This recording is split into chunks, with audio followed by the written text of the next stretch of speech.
Assalamualaikum warahmatullahi wabarakatuh. Pada video kali ini saya akan memaparkan materi tentang korelasi antara pendidikan jasmani dan optimalisasi perkembangan anak. Pengertian pendidikan jasmani, olahraga dan kesehatan. Pendidikan jasmani adalah suatu proses pendidikan yang diperuntukkan untuk seseorang atau anggota masyarakat yang dilakukan secara sadar dan sistematik. Pendidikan jasmani dilakukan melalui berbagai kegiatan jasmani untuk memperoleh pertumbuhan jasmani, kesehatan jasmani, kemampuan dan keterampilan, kecerdasan serta perkembangan watak dan kepribadian yang harmonis dalam rangka pembentukan manusia. Prinsip pertumbuhan dan perkembangan anak didik. Yang pertama, pertumbuhan dan perkembangan terjadi secara terus-menerus sejak seseorang dalam bentuk janin sampai batas usia tertentu.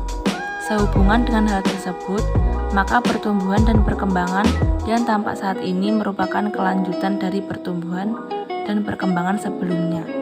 Hal tersebut memberikan implikasi terhadap penyusunan program pendidikan jasmani, olahraga dan kesehatan. Penyusunan program pendidikan jasmani, olahraga dan kesehatan pada masing-masing tingkat pendidikan hendaknya merupakan satu kesatuan yang berkesinambungan. Yang kedua, pada perjalanan usia anak mengalami proses pertumbuhan dan perkembangan yang berbeda.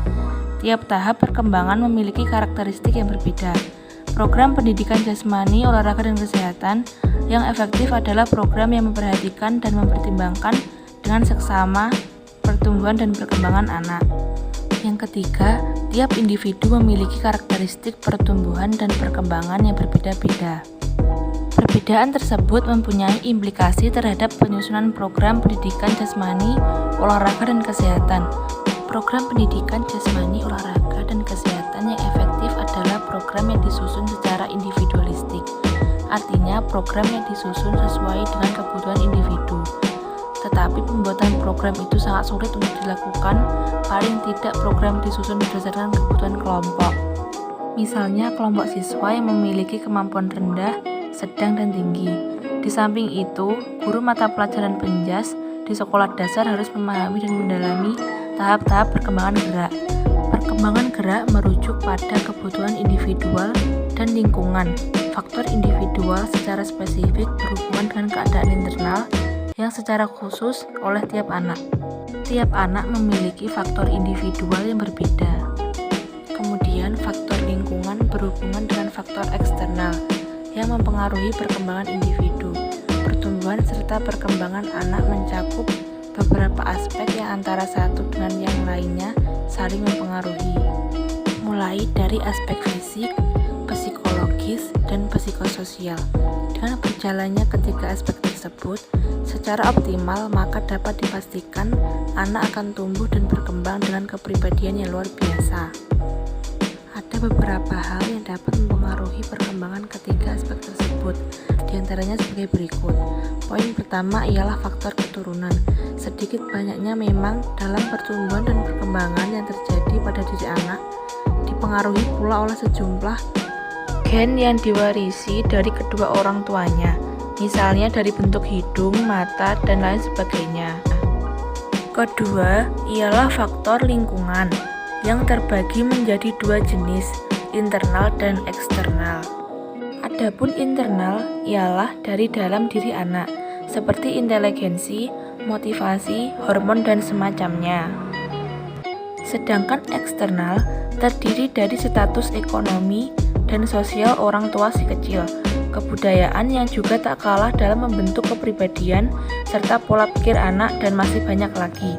Kematangan dapat memberikan pengaruh tak kalah besarnya dari kedua poin di atas, sebab dengan kematangan tersebut, anak akan memiliki pola perilaku dan fisik yang berubah menjadi lebih baik. Setiap individu akan mengalami tahap perkembangan yang berbeda-beda. Perkembangan gerak dasar secara kritis berkembang pada usia 2-7 tahun. Namun demikian, antara rentang usia 2-7 tahun terjadi 3 tahap perkembangan yang merupakan sub perkembangan gerak dasar, yaitu yang pertama tahap pengenalan, Yang kedua, tahap dasar. Yang ketiga, tahap kematangan. Tahap-tahap perkembangan tersebut memberi pengaruh terhadap pengembangan program pembelajaran pendidikan jasmani, olahraga, dan kesehatan.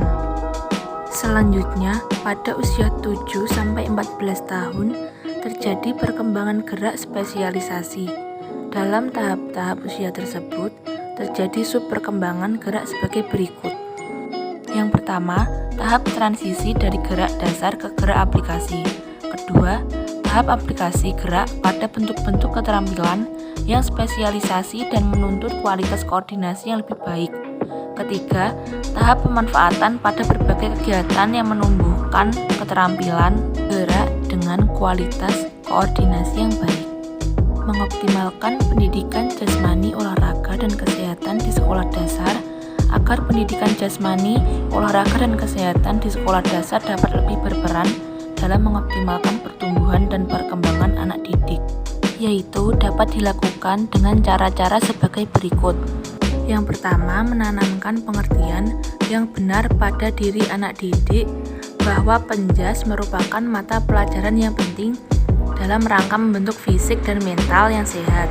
Jadi, mata pelajaran ini untuk selanjutnya di mata siswa bukan sekedar mata pelajaran pelengkap atau sekedar mata pelajaran untuk menghabiskan waktu siswa dengan sekedar bermain-main atau beristirahat.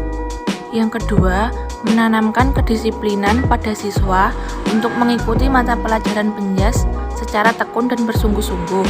Karena dengan ketekunan dan bersungguh-sungguh, maka manfaat dari mata pelajaran ini akan benar-benar dirasakan oleh anak didik.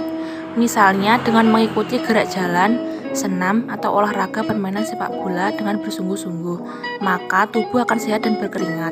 Dengan berkeringat ini, racun-racun yang bersifat merugikan dalam tubuh akan ikut keluar bersama air keringat, sehingga tubuh akan terasa lebih bugar. Yang ketiga, guru mata pelajaran penjas harus pandai-pandai menyajikan mata penjas ini secara menarik.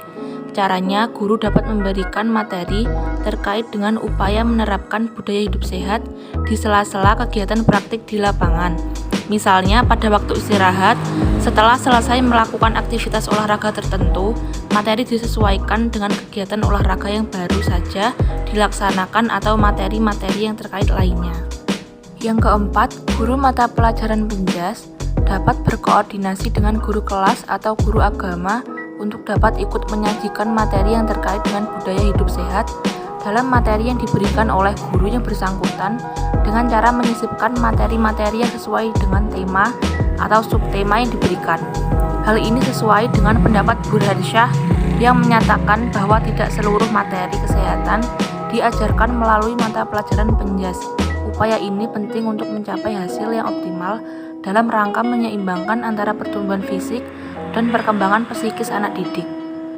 Yang kelima, guru mata pelajaran pendidikan jasmani, olahraga, dan kesehatan bersama-sama dengan guru mata pelajaran sejenis di sekolah lain untuk selalu berupaya menciptakan kreasi dan cara terbaik agar mata pelajaran penjas diminati oleh siswa karena sisi kemanfaatan dan ketepatan metode pembelajaran yang digunakan.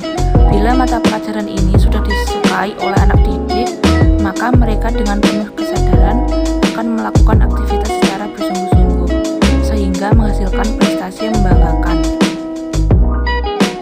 Demikianlah beberapa hal yang dapat saya sampaikan.